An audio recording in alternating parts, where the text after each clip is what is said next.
भोला के पिताजी बचपन में ही शांत हो गए थे, इसलिए भोला अपनी माँ के साथ रहता था। भोला की माँ को दिल की बीमारी थी, इस वजह से वो अक्सर बीमार रहती थी।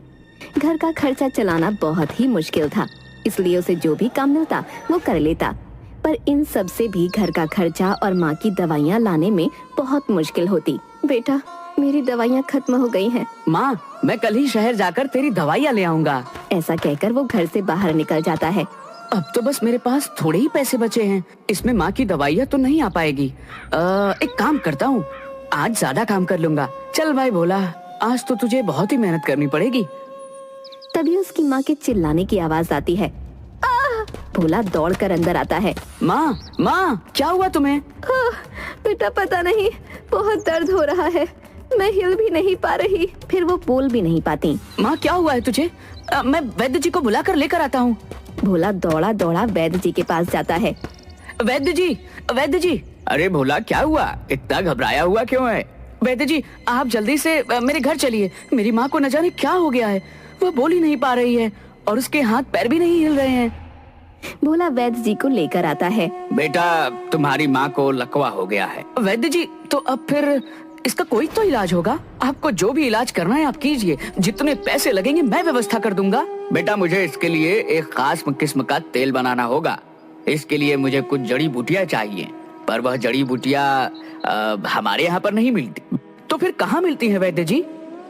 वैद्य जी अपने झोले में से एक किताब निकालते हैं और उसमें से भोला को उन जड़ी बूटियों के बारे में बताते हैं। अगर तुम्हें यह मिल गई तो मैं तुम्हारी माँ का इलाज शुरू कर दूंगा, और यह किताब भी अपने साथ ले जाओ, काम आएगी। ठीक है वैद्य जी, मैं इन्हें लेकर आऊंगा।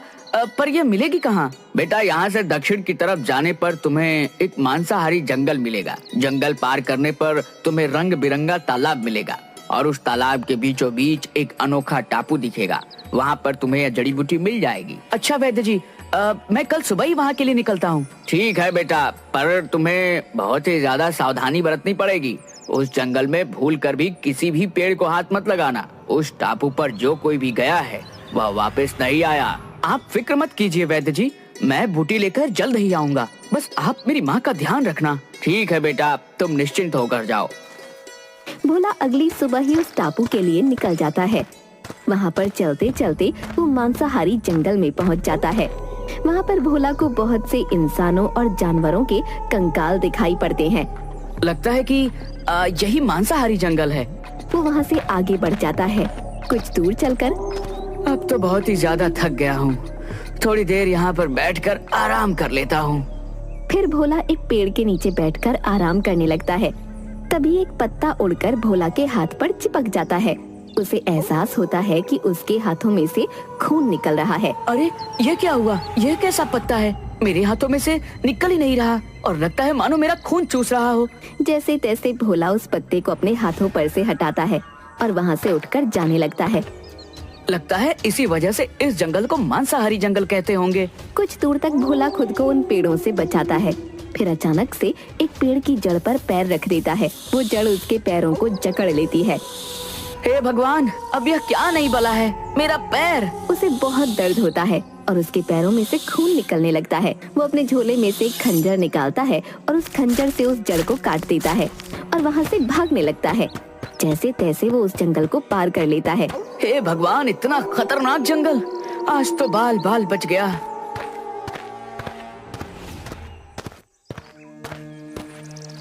कुछ दूर चलने पर उसे एक तालाब दिखता है। उस तालाब के अंदर एक टापू दिखता है। लगता है यही वह अनोखा टापू है जहाँ पर मुझे माँ के इलाज के लिए जड़ी बूटियाँ मिलेंगी। पर वैद्य जी ने तो कहा था कि तालाब रंग बिरंगा होगा, पर यह तो बिल्कुल सामान्य ही है। भोला को वहाँ पर अलग अलग तरह की मछलियाँ दिखाई देती हैं। उनके रंग की वजह से वो तालाब रंग बिरंगा हो जाता है। अच्छा, तो इन रंग बिरंगी मछलियों की वजह से तालाब को रंग बिरंगा तालाब कहते हैं। मैं तो कुछ और ही समझा था। चलो यहाँ पर पानी पी लेता हूँ, बहुत देर से प्यास लग रही थी। भोला उस तालाब में पानी पीने जाता है। वो हाथ मुंह धोकर जैसे ही अपने मुंह में पानी डालता है, उसे अजीब लगता है। वो पानी को थूक देता है। भोला देखता है कि पानी में उसका रंग निकल रहा है। अरे, यह कैसा तालाब है? इसमें तो मेरा रंग निकल रहा है। फिर उसे एक बड़ी सी मछली दिखती है। उस मछली का रंग भी पानी में उतर रहा था। अच्छा, इसका मतलब यह है कि अगर इस पानी में कुछ भी डाला जाए तो उसका रंग पानी में मिल जाता है और तालाब रंग बिरंगा हो जाता है। भोला आसपास से लकड़ियां इकट्ठी करके अपने लिए एक नाव तैयार करता है और उस नाव से टापू की तरफ जाता है। भोला कुछ ही देर में टापू पर पहुंच जाता है। इस टापू में ऐसी कौन सी खास बात है जो इसे अनोखा टापू कहते हैं? मुझे तो कुछ खास नहीं लग रहा। भोला को एक आवाज आती है। अरे तुम कहाँ जाती और यहाँ तक कैसे पहुँची? अरे यह आवाज यह कहाँ से आ रही है? लगता है मेरा भ्रम है। फिर भोला आगे बढ़ता है। उसे फिर से आवाज आती है, रुक जाओ, तुम आगे नहीं बढ़ सकती। और बहुत सारे बौने इकट्ठा होकर भोला को घेर लेते हैं। तुम कौन होती और यहाँ कैसे पहुँची? मुझे तो लगती है हमें इसे सरदार के पास लेकर जाना होती। अरे सरदार को बड़ी बड़ी बातों में क्यों परेशान करना होती? तुम रुको, मैं इसे अभी खत्म कर देती हूँ। फिर वो बौना अपनी तलवार निकालकर भोला को दिखाता है। बौना उछल उछल कर उसकी गर्दन पर मारने की कोशिश करता है, पर वो छोटा होने की वजह से उसकी गर्दन तक नहीं पहुंच पाता। अरे ये इतना छोटा होती कि मेरी तलवार ही इसकी गर्दन तक नहीं पहुंचती, इसे थोड़ा ऊपर करो। फिर सारे बौने भोला को पकड़कर नीचे घुटनों के बल बैठा देते हैं। भोला को कुछ भी समझ नहीं आ रहा था कि उसके साथ क्या हो रहा है। बौना भोला की गर्दन पर तलवार रखकर, बोलो तुम कौन होती और यहाँ क्यों आई? अरे भाई रुको रुको, मेरा नाम भोला है और मैं यहाँ पर अपनी माँ के इलाज के लिए कुछ जड़ी बूटियाँ लेने आया हूँ। तुम झूठ बोलती, अगर तुम सच बोलती तो मैं तुम्हारी गर्दन उड़ा देती। अरे भाई मैं सच बोल रहा हूँ, पर सच बोलने पर क्यों मार रहे हो? क्या सच बोलती? रुको, मैं तुम्हें अभी जान से खत्म कर देती। रुको, इसे हम पहले सरदार के हवाले करती, वही इसका कुछ करती। हे भगवान, ये क्या हो रहा है? मुझे तो कुछ भी समझ नहीं आ रहा। और ये कैसे बात कर रहे हैं? भगवान बस इतना कर देना कि मैं अपनी माँ के लिए जड़ी बूटियाँ लेकर पहुँच जाऊँ। सारे बौने भोला को पकड़कर बौनों के सरदार के पास ले जाते हैं। भोला को देखकर सभी बौने उसके आसपास इकट्ठा हो जाते हैं। तभी एक बौना भोला के झोले को लेकर उसे टटोलता है, तो दूसरा भोला को बैठाकर उसके कंधे पर बैठ जाता है और बाकी सभी भोला को घेर कर उसके आसपास खड़े हो जाते हैं। ओई ओई ओई, तुम कौन होती? अरे ये कितना छोटा होती। सरदार, मुझे लगती कि ये कोई लुटेरा होती जो हमारी टापू पर घुस आती। अरे नहीं नहीं, मैं लुटेरा नहीं हूँ, मैं तो भोला हूँ। मैं चंदन नगर से आया हूँ। मुझे अपनी माँ के लिए कुछ खास जड़ी बूटियाँ चाहिए जो कि सिर्फ यहीं पर मिलती हैं। आप मुझे वो दे दीजिए, मैं यहाँ से चला जाऊँगा। ये देखिए, मुझे वैद्य जी ने एक किताब, उनकी जड़ी बूटियों की किताब भी दी है। उन्होंने कहा कि इस किताब को अगर तुम्हें दिखा दूंगा तो तुम्हें यकीन हो जाएगा कि मैं स्टडी बूटी का दुरुपयोग नहीं करूँगा। फिर भोला वो किताब बौनों के सरदार को देता है। हुई हुई, पर हम फिर भी तुम्हें वह जड़ी बूटी नहीं दे सकती। पर क्यों? क्योंकि हमारे जड़ी बूटी के बगीचे में एक राक्षस ने कब्जा कर लिया है। वह बहुत ही ताकतवर होती और वह हमें बहुत परेशान करती। क्या इसका मतलब है कि मैं अपनी माँ के लिए जड़ी बूटी नहीं ले जा सकता? हाँ, जब तक वह राक्षस होती तुम यहाँ से जड़ी बूटी नहीं ले जा सकती। जल्दी जल्दी यहाँ से भागती भागती। सभी बौनों में हाहाकार मच जाता है। सभी लोग उस दानव के डर से छुप जाते हैं और भोला को भी अपने साथ छुपा लेते हैं। वो राक्षस वहाँ पर जाता है और इधर उधर देखता है, पर उसे कोई नहीं दिखता। अरे बौनो, कहाँ पर छुप छुप कर बैठे हो और कब तक छुपोगे?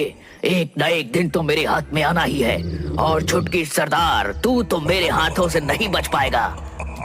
और गुस्सा होकर वहाँ से चला जाता है। तभी बौने छुपी हुई जगह से बाहर निकलते हैं। उस राक्षस ने उस बागीचे पर क्यों कब्जा कर रखा है? क्योंकि वह राक्षस कहती कि उसने बहुत समय पहले उस जगह पर खजाना छुपा कर रखती और अब हमने वहाँ पर बगीचा बना लेती। इस वजह से वह राक्षस हमें परेशान करती, हमें मारती और हमारे बगीचे को खत्म कर देती। उसने हमारा आधा बगीचा ऐसे ही खत्म कर दी। मतलब अगर मुझे माँ के लिए जड़ी बूटी ले जानी है तो मुझे इस राक्षस से लड़ना पड़ेगा। मैं तुम्हारी मदद करूँगा। मैं उस राक्षस से उस बागीचे को बचाऊंगा। सभी बौने खुश हो जाते हैं। क्या तुम उस राक्षस से हमें बचाती? हाँ हाँ, मैं बचाऊंगा उस राक्षस से। मैं तुम्हारी मदद करूंगा। सभी बौने खुश होकर भोला के आसपास नाचने लगते हैं। हमारे यहाँ मेहमान आया है तो इस खुशी में आज दावत होती। फिर शाम को दावत होती है। सभी बौने बारी बारी से भोला को कुछ न कुछ खिलाते हैं। अरे बस, मेरा पेट भर गया और मैं अब कुछ नहीं खा सकता। पर बौने उसकी बात नहीं सुनते और उसे खिलाते ही जाते हैं। फिर भोला जोर से डकार लेता है। फिर पेट पर हाथ फेरता है और जोर से पाद मारता है। इतनी गंदी बदबू से एक बौना बेहोश हो जाता है। अरे भाइयों, मुझे माफ कर दो। मैं जानती कि ये होश कैसे आती। वो बौना होश में आ जाता है। अच्छा, अब खाना पीना तो बहुत हो गया, पर मुझे यह बताओ कि हम उस दानव को कैसे मार सकते हैं? वह तो हमें बौना दादा से ही पूछना होती, वही हमें बता सकती। बौना दादा, यह कौन है? ये हमारे टापू के सबसे बुजुर्ग बौने हैं। फिर भोला और बौने मिलकर बौना दादा के पास जाते हैं।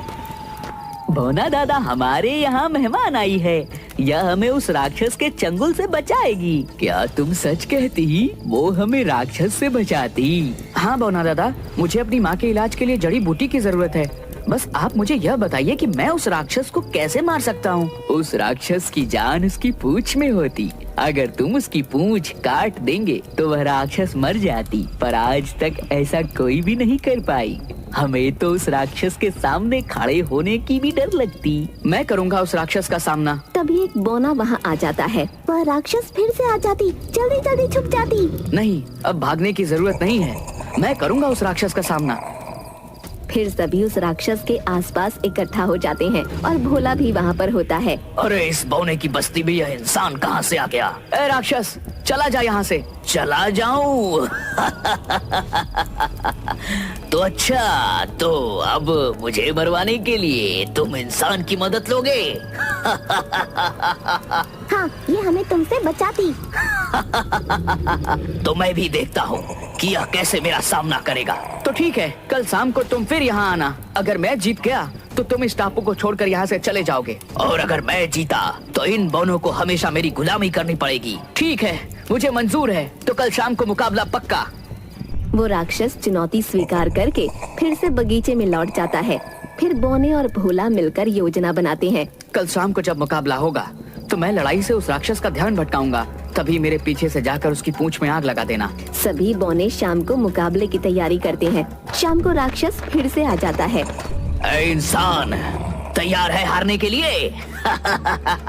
हाँ हाँ, मैं तैयार हूँ। फिर भोला और राक्षस दोनों का मुकाबला शुरू हो जाता है। राक्षस खड़ा होता है और भोला राक्षस को मारने के लिए जाता है, पर उल्टा भोला ही नीचे गिर जाता है।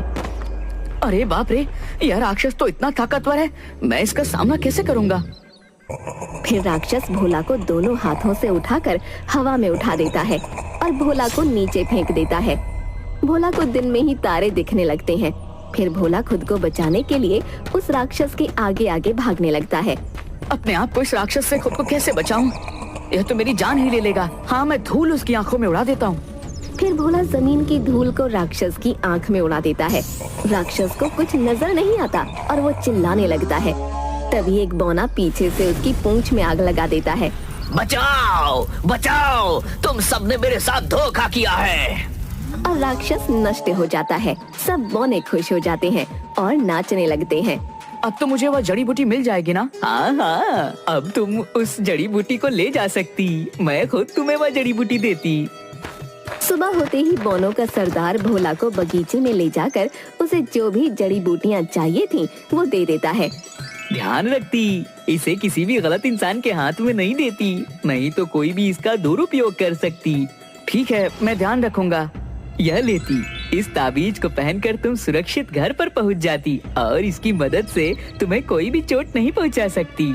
भोला बौने के गले मिलकर अपने घर के लिए निकल जाता है। यह लीजिए वैद्य जी, आपने जो जो जड़ी बूटियाँ कही थी, मैं सभी लेकर आया हूँ। अरे वाह बेटा, तुमने तो नामुमकिन को भी मुमकिन कर दिया।